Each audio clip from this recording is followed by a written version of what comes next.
Alexa's POV. Naalimpungatan ako ng maramdaman, may humahaplo sa aking ulo. Bigla akong napaayos ng upo. Tapos binalingan si Jovan na ngayon ay matamis na nakangiti sa akin. Nanlaki ang mga mata ko. Gising na siya. Medyo napasandal ako sa kinuupuan at bahagyang lumayo dahil baka may panis na laway ako o bad breath. Nakaidlip pala ulit ako. Sa sobrang sama ng loob ko kanina, yumuko na lang ulit ako sa kama niya. Tapos hindi ko na malayang hinatak na ako ng antok. "You're finally awake?" Wala sa sariling sabi ko.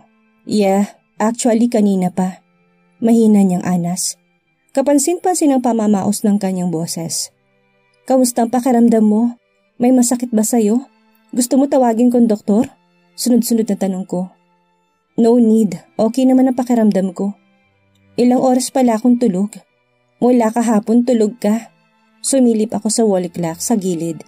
Bigla nalaki ang mga mata ko. 12 o'clock na? Hala, lunch na pala. Ibig sabihin nasa 19 hours kang nakatulog. Nagugutom ka ba? Nauuhaw? Mula pala kahapon hindi ka kumain. Sandali, paghahanda kita ng makakain. Akman sana akong tatayo ng hawakan niyang aking kamay para pigilan. Nagtataka naman akong tumingin sa kanya. "Stay, I'm not hungry." "Iabot mo na lang sa akin ng tubig sa bedside mo." Nguso niya sa mineral bottle. "Pero wala pang laman ng tiyan mo mula kahapon. Kumain ka na muna kahit konti. Baka sikmurain siya o baka magka-ulcer." "Later, wife. Kakain ako ng marami mamaya. Sa ngayon gusto muna kitang makausap." Nagtaka naman ako. "Ano pag-uusapan natin? Hindi ba pwedeng mamaya na lang yan? Saka baka makasama sa'yo. Magpahinga ka muna at kumain." Umiling naman siya. "I'm okay, wife. I have too much rest. I want to ask something. I want to hear the answer clearly from you." Napalunok naman ako. Bigla akong kinabahan lalo na sa klase ng tingin na pinupukol niya sa akin. "Ano ba yung itatanong mo? Yung sinabi mo ba sa akin kahapon ay totoo? Na mahal mo ko? Gusto ko ulit marinig sa iyong sagot. Baka kasi guni-guni ko lang yun." Mas lalong bumilis ang tibok ng puso ko. Oh my gosh, biglang uminit ang mukha ko. Shems, nakakahiya. Umamin nga pala ako sa kanya kahapon. Sa kalagitnaan pa ng kalagayan niya. "Answer me, wife. Hindi ko alam kung titingin ba ako sa kanya o iiwas na lang. Kasi naman, iba yung ngayon. Biglaan ba naman?"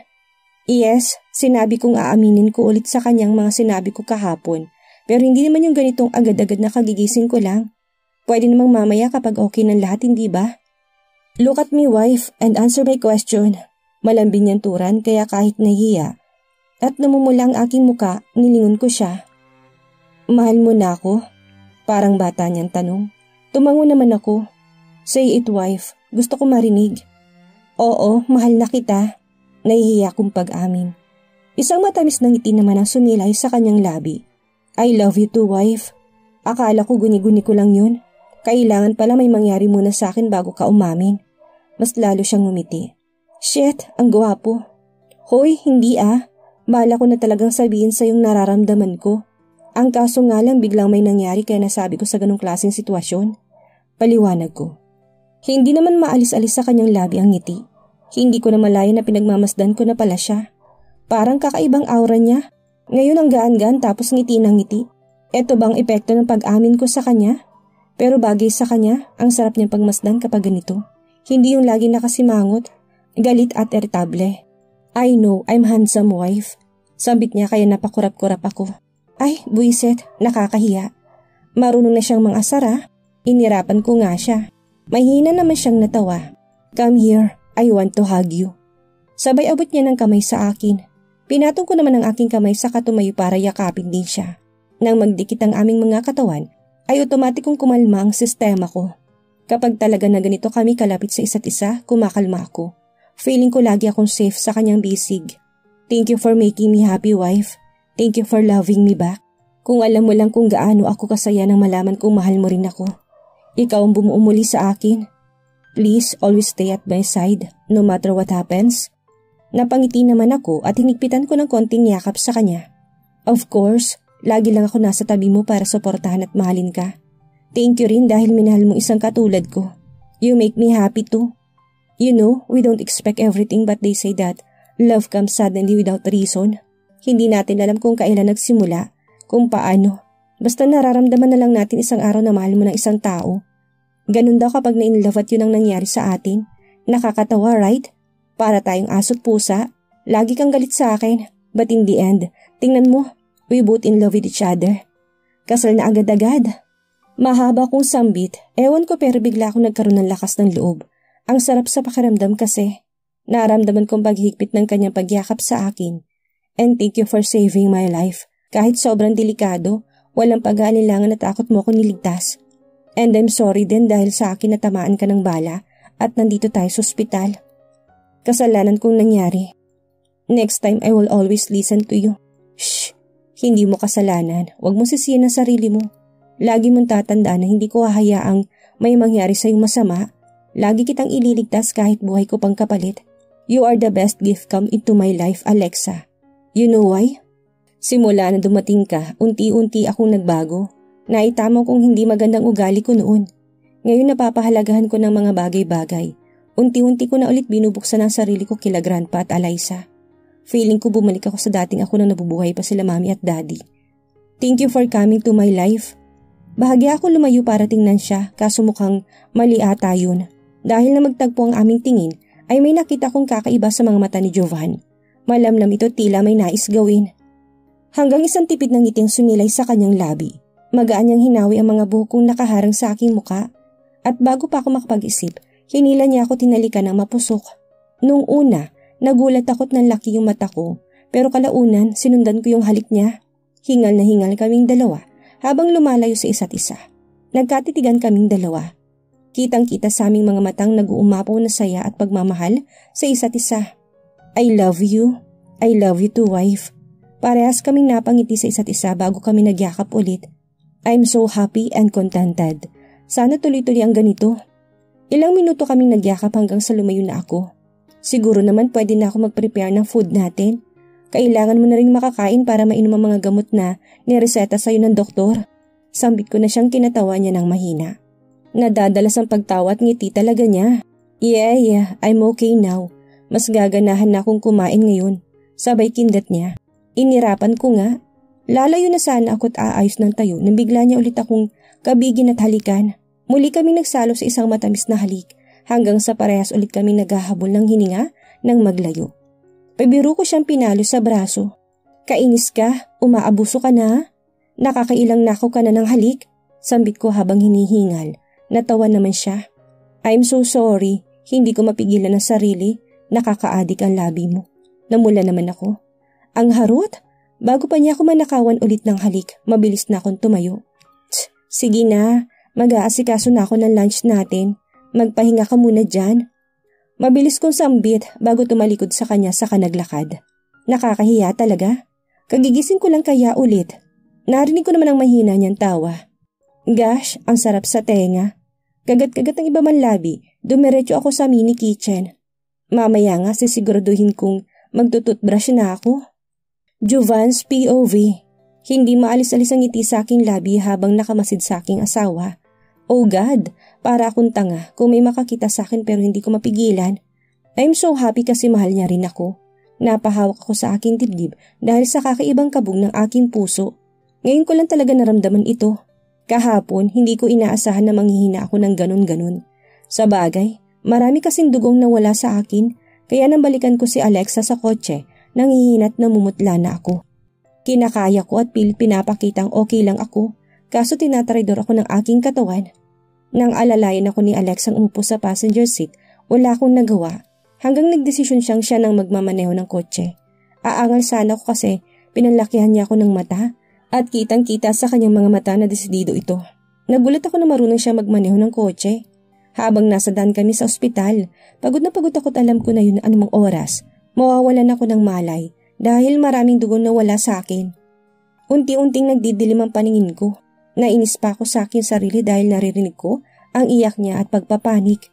Nahihirapan na akong ibuka ang bibig ko dahil sa sobrang tuyo at sakit. Hanggang sa may narinig akong hindi ko inaasahan. Hindi ko sigurado kung tama bang narinig ko pero sinubukan kong sumagot sa abot ng aking makakaya. Kahit sa lalamunan ko ay nanunuyo na at talagang hinihila ako ng dilim.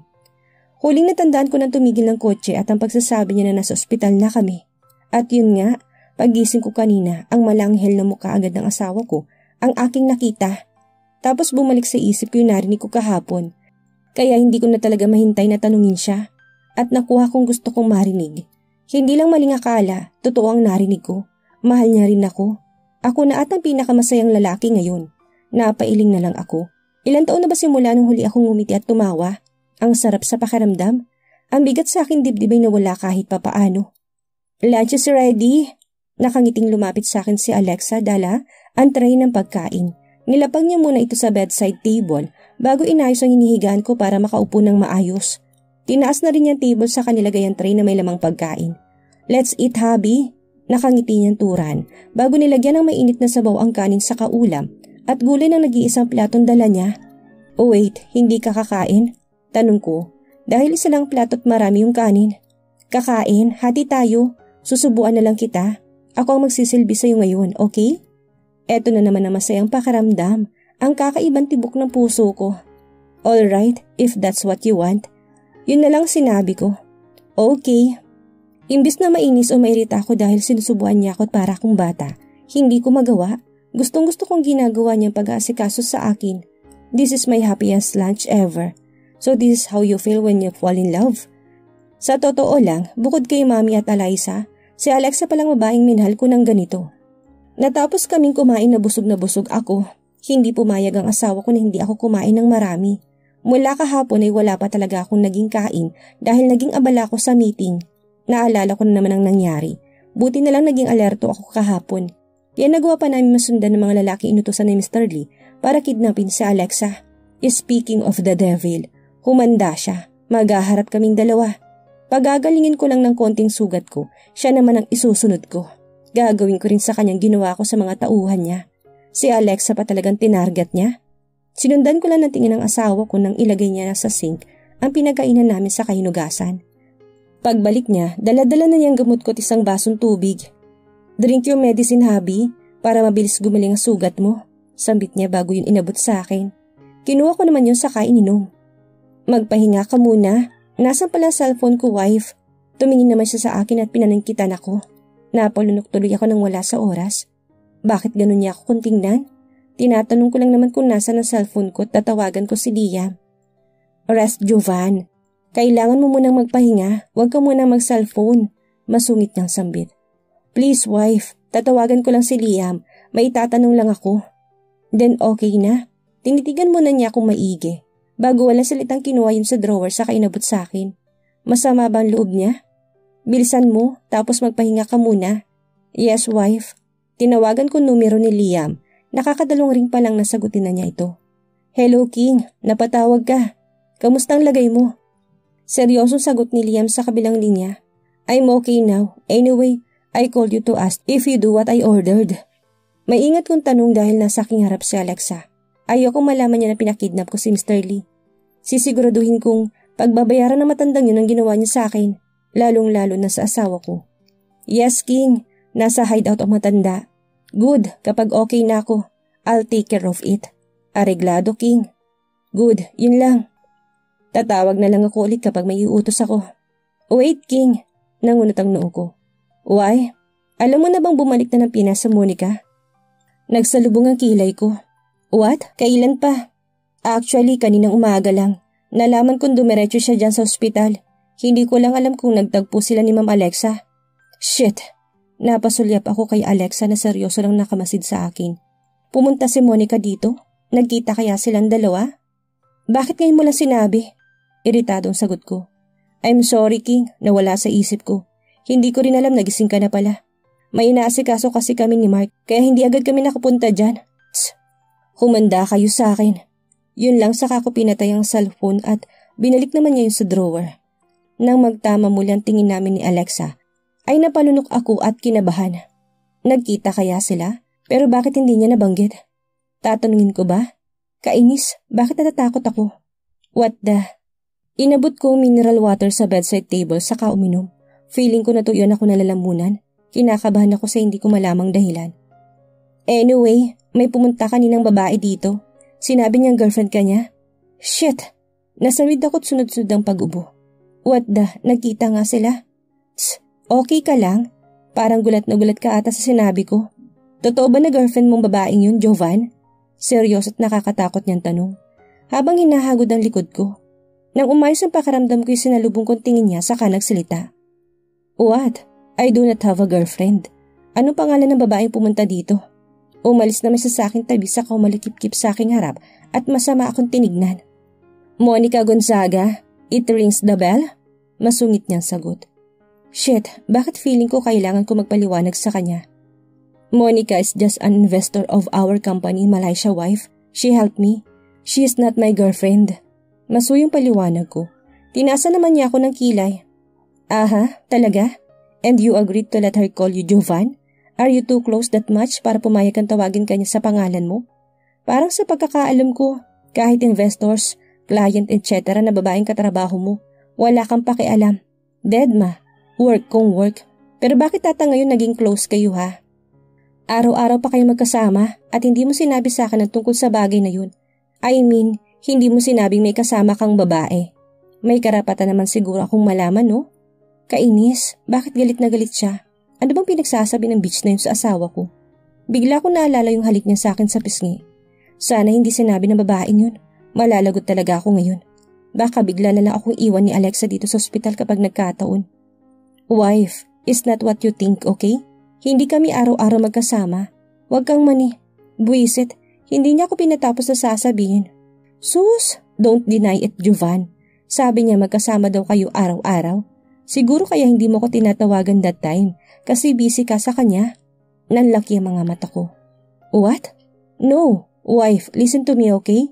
Hindi kami magkasama araw-araw. Si Liam ang kasama ko. Isa pa ng mga araw na hindi kita tinawagan, nasa isip ko na baka galit ka sa akin. Natakot akong tawagan ka kasi akala ko galit ka nung nagtapat ako ng nararamdaman ko sa'yo. Inisip ko na palipasan muna, baka nabibigla ka pa. Trabahong pinunta ko dun, wife. Hindi ako ng babae. You're the only woman I love. Please, believe me. Pagsusumamo ko. Hindi pa rin nawawalang inis at masamang tingin niya sa akin.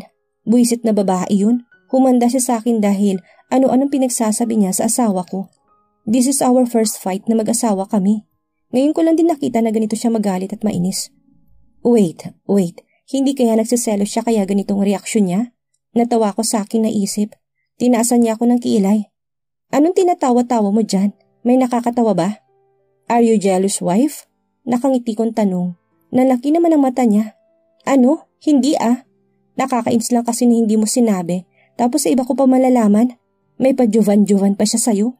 Nakasimangot niyang paliwanag. Cute. She's jealous. My wife is jealous at ang sarap sa pakiramdam. Halika dito, huwag kang magselos. Investor lang si Monica. Ikaw lang ang babae sa puso ko. Ngayon, yakapin man lang ako, okay? Huwag ka nang magalit. Sorry kung hindi ko sinabi sa'yo tungkol sa kanya. Simula ngayon lagi na kitang i-update. Huwag nang magtampong asawa ko. Namula naman siya pero kalaunan ay lumapit din. Hinila ko kaagad ang kamay niya saka siya niyakap. I love you. Malambing kong sambit. I love you too. Sorry kung nagalit ako. Ikaw naman kasi eh. It's okay, kasalanan ko rin. Pero wife, kapag may nakausap ko ulit na ganun, please, huwag ka maniniwala agad. Ask me first, okay? Hindi ba sabi ko sa'yo sa akin ka lang magtitiwala? Lumayo siya ng bahagya ng yakap sa katiningala ako. Sorry, hindi naman talaga ako naniniwala na girlfriend mo siya dahil kilala kita. Allergic ka sa babae. Ang kinainis ko lang hindi ka nagsabi. Hinalikan ko siya sa noo. Yeah, yun ang mali ko. Pero Habi, sabi niya sa akin kanina may business daw kayong pag-uusapan. Totoo ba? Tumango ako. Yes, about sa business proposal ay naalok niya. Don't worry, trabaho lang yun, wife. Kung nagdududa ka naman, pwede kang pumunta lagi sa opisina. Mas okay nga sa akin kung nandun ka para oras-oras kitang nakikita. Namula naman ito. Okay, naniniwala ako sa iyo, Habi. Saka may tiwala ako sa iyo. Thank you, wife. Tsk, humanda ka sa akin, Monica. Pasalamat ka at may kailangan pa ako sa iyo. Matapos lang talagang lahat, hindi ka na makakadikit sa aking babaeng yun. 3 days passed. I was fine so I called Liam. Hello, King. It's time, Liam. I'll be there. Oras na para singilin ko matandang yan sa ginawa niya. Okay, King. Pupunta na kami sa hideout. Okay. Binaba ko na ang tawag. Ilang araw ko nagtiis para hindi punta ng gagong Lina yun. Kating-katin ang kamay ko para patayin siya. Kinuha ko susi ng kotse ko saka lumabas ng mansyon. Good thing wala sila grandpa ngayon, pati ang asawa ko. Nasa mall silang lahat, kaya pagkakataon ko na para magawan trabaho ko. Medyo masakit pang sugat ko, pero kaya ko naman, wag lang pupwersahin. Pagkaparada ng kotse ko, wala akong sinayang na oras. Bumaba agad ako at pumasok sa loob ng hideout. Sinalubong naman ako ni Liam at Mark. Where is the bastard? Malamig kong tanong. Black room, King. Sagot ni Mark, kaya agad ako lumiko sa kanan at dumiretso sa black room. Kuyumang kamao ko habang tinatahak ang daan. Hindi na ako makapaghintay na makaharap ang hayop na matanda. Tumigil ako sa pinto ng black room. Bago pumasok, kinuha ko muna ng baril sa aking likod, saka binuksan ang pinto. Pagpasok ko sa loob, nakita ko kaagad si Lee. Kahit sobrang dilim, binuksan kong mahinang ilaw na nakatapat sa kanyang ulo at walang pag-alinlangan akong lumapit sa matanda at maras na tinanggal ang blindfold nito at ang kanyang busal sa bibig. Napaungol ito. Nice to see you, Mr. Lee. Malamig kong turan. Matalim ako nitong tinignan. Hayop ka, Silverio. Hayop ka. Oras na makawala ako dito. Sisiguraduhin kong papatayin kita. Ngumisi ako. Kung makakaalis ka pa ng buhay dito. Hayop! Demonyo ka! Pakawalan mo ako! Shut up! Pasalamat ka, walang nangyaring masama sa asawa ko. Dahil kung meron, sisiguraduhin kong isusunod kong papatay ng pinakamamahal mong kabit. Nanlisik ang kanyang tingin sa akin. Tangna mo, Silverio! Wag na wag mong gagalawin sa Yelena! Sinisigurado kasi kapag ginalaw mo siya, papatayin kita ng pinakamamahal mong asawa. Napatiimbagang ako.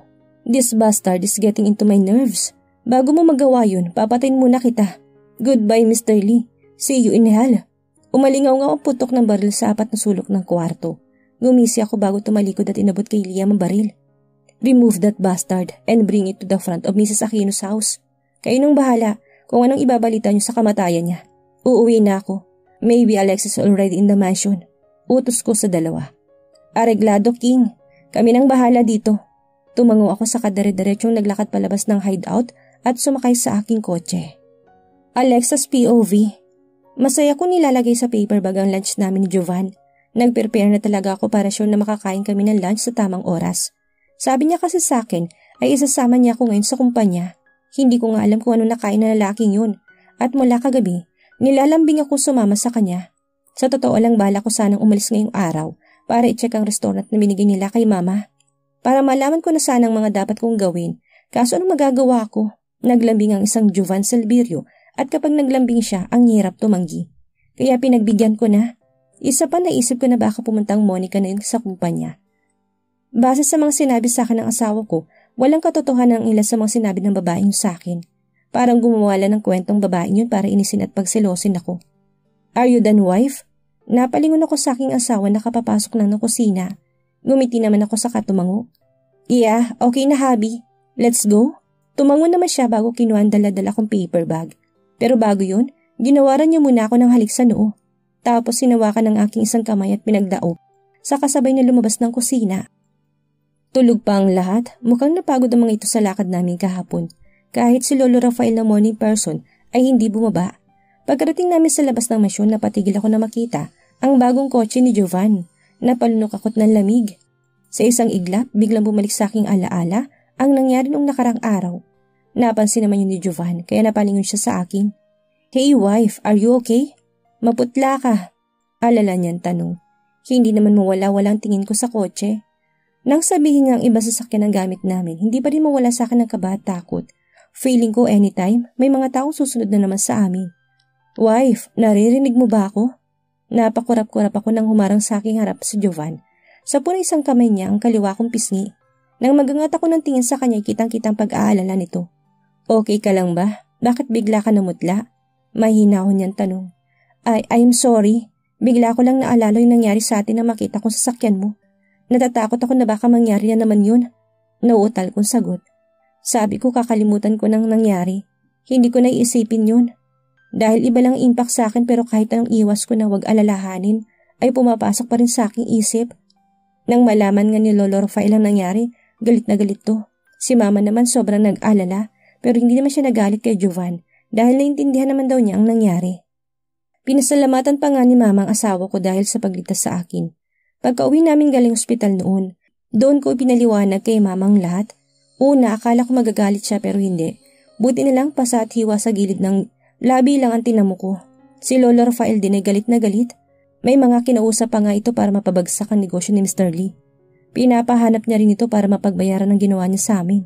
Nagulat naman ako ng bigla kung kabigin ni Jovan at mahigpit na yanayakap. Shh! Don't worry, it won't happen again. I will never let you get hurt. Don't think about it, okay? I love you. Sa isang iglap, kumalmang isip at katawan ko dahil sa mainit na yakap ng asawa ko sa sinabi nito. Iba talaga kapag malapit siya sa akin. Pakiramdam ko lagi akong safe.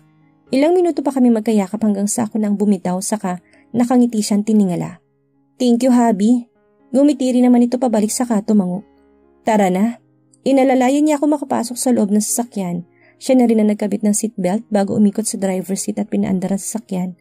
Holding hands while walking, ang peg naming mag-asawa pagpasok namin sa kumpanya. Lahat ng madadaanan at nakakasalubong namin ay binabati kami tila hindi pa rin makapaniwala na kasal ng boss nila. Sa aming dalawa ako lang ang humingit at bumabati pabalik sa mga taong bumabati sa amin. Si Jovan seryoso lang ang muka, walang pakialam sa paligid. Back to masungit boss ang peg niya, pero kapag kaming dalawa lang biglang lalambing at sweet. Sa bagay, naiintindihan ko naman siya. Kailangan niya maging masungit na boss para katakutan siya na lahat at sundin talaga. Pagkarating namin sa floor kung nasaan ang opisina niya, ay sinalubong kami ni Eva na abot langit ang ngiti sa asawa ko. Hindi man lang ako binalingan ng tingin. Bastos talaga. Napag-ahalataan to eh. Good morning, sir. You have a visitor waiting in your office. Nakangiting sabi ni Eva. Who? It's Miss Monica, sir. She said she will be your business partner. May pag-uusapan daw po kayo tungkol doon kaya pinapasok ko na siya sa loob ng opisina niyo at doon pinaghintay. Biglang nag-iba ang pakiramdam ko nang marinig kong pangalan ng babaeng yun. So she's here, ah? Buti na lang pala sinama ko ng asawa ko dito. Humigpit ang hawak sa akin ni Jovan kaya napaangat ako ng tingin sa kanya. Nag-iba rin ang aura nito. Hindi nagustuhan ang sinabi ng kanyang sekretary. Oh, thanks. Malamig nitong saad bago ako hinila papasok sa opisina niya. Pagpasok, naabutan nga namin si Monica sa loob ng presenteng. Nakaupo sa single sofa habang nagbabasa ng magazine. Nag-angat ito ng tingin sa amin na tila nabuhay na makita ang asawa ko. You're finally here, Jovan. Kanina pa ako naghihintay sa'yo. Masaya niyang turan. Sabay tayo at lapit sa amin. Akmang makikipagbeso si Monica nang awatin siya ng asawa ko. Bigla naman akong nainis. Hindi ba niya ako nakikita o talaga sadyang binabaliwala lang niyang presensya ko? Stop it, Monica. By the way, this is my wife, Alexa. Well, kilala mo naman na siya dahil nakita na kayo sa ospital. Natigilan ang babae. Doon pala siya bumani sa akin at kiming umiti. Ay, pahiya siya ng konti. Akala mo makakaisa ka malandi ka? Ah, yes. Nagkita na nga kami. Actually, dinalaw kita agad sa ospital nang malaman kung nangyari sa'yo. Oo nga pala. Kamusta sugat mo? Humilom na ba? Hindi niya talaga kayang hindi balingan agad ang asawa ko. Hinayaan ko silang mag-usap at tahimik lang ako sa gilid ni Jovan. I'm okay now. Thanks to my nurse. Sabay baling sa akin at hinalikan ang likod ng palad ko. Hindi ko naman maiwasan na hindi kiligin. Binalingan ko naman si Monica na parang natatain ang itsura. Initian ko siya ng pagkatamis-tamis. Siguro naman naiintindihan niya na, no? Oh, that's good. Anyway, I'm here to discuss our business. Tumango naman si Jovan bago dumiretso sa table niya. Hihiwalay sana ako tutungo sa sofa para doon maupo kaso hindi niya binitawan ng kamay ko. Nagtataka tuloy akong sumulyap sa kanya hanggang sa inatras niya ang swivel chair. Sit down, wife. Malambing niyang sabi. Nagulat naman ako. Ha? Dito ako uupo? Tumango naman siya. Upuan mo yan, hubby. Bakit yan ako uupo? Nagtataka kong tanong. Enzo, boss ka rin naman. Kaya okay lang na maupo ka dyan. Tatayo na lang muna ako dito sa gilid mo. Habang kausap ko si Monica. Pero, no buts, wife. Maupo ka na. Don't mind me. Nagkatitigan pa kami ng ilang segundo hanggang sa ako nang sumuko. Hindi ko alam kung anong trip niya pero sige, sasakyan ko na lang. Jovan, importante ang pag-uusapan natin. Saka komportable ka bang nakatayo ka? Mangangalay ka niyan. Tama si Alexa, doon na lang muna siya sa sofa maupo. Singit ni Monica. Kaya napatingin kami sa kanya ni Jovan. Nang mapasulyap sa akin ng babaeng hindi nakwala sa aking paningin ang iritasyon nito.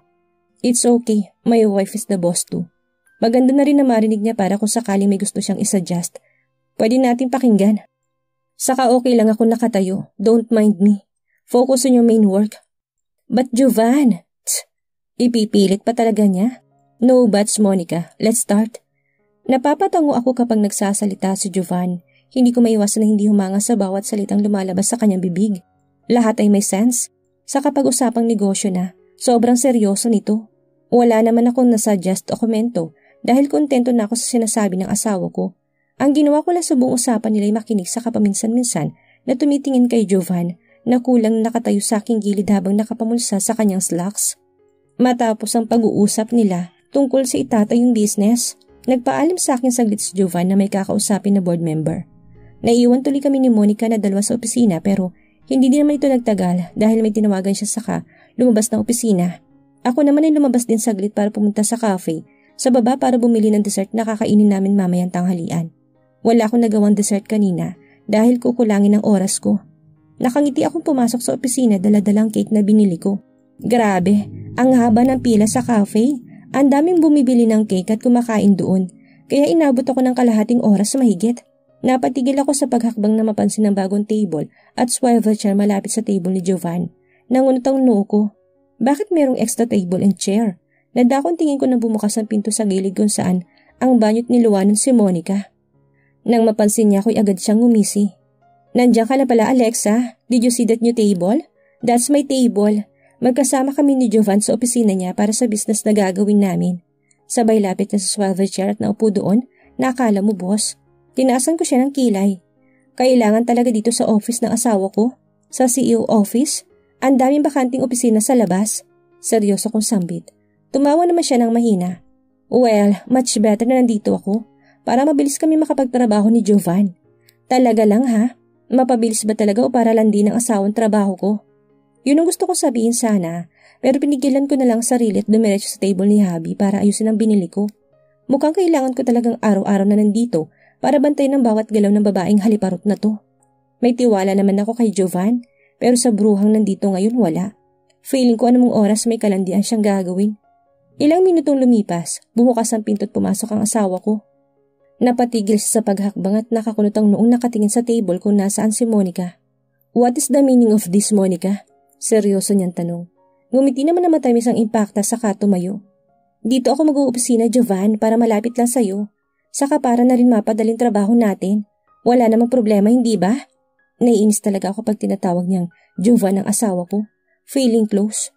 No, this is CEO office. Ako lang dapat na nandito.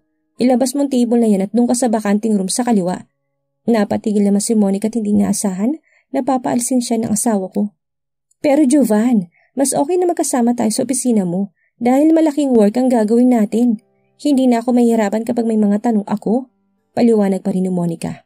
Hindi talaga nagpapatalo. I said no, Monica. Hindi kita asawa kaya wala kang karapatang maki-opisina dito. Now, take out that table. Nakita ko na tigilan muli si Monica. Tila ito nasaktan sa sinambit ng asawa ko. Okay, I'm sorry. Pwede bang tulungan mo na lang akong ilabas ang mga to? I'm sorry, but my wife and I are leaving. I still have a meeting.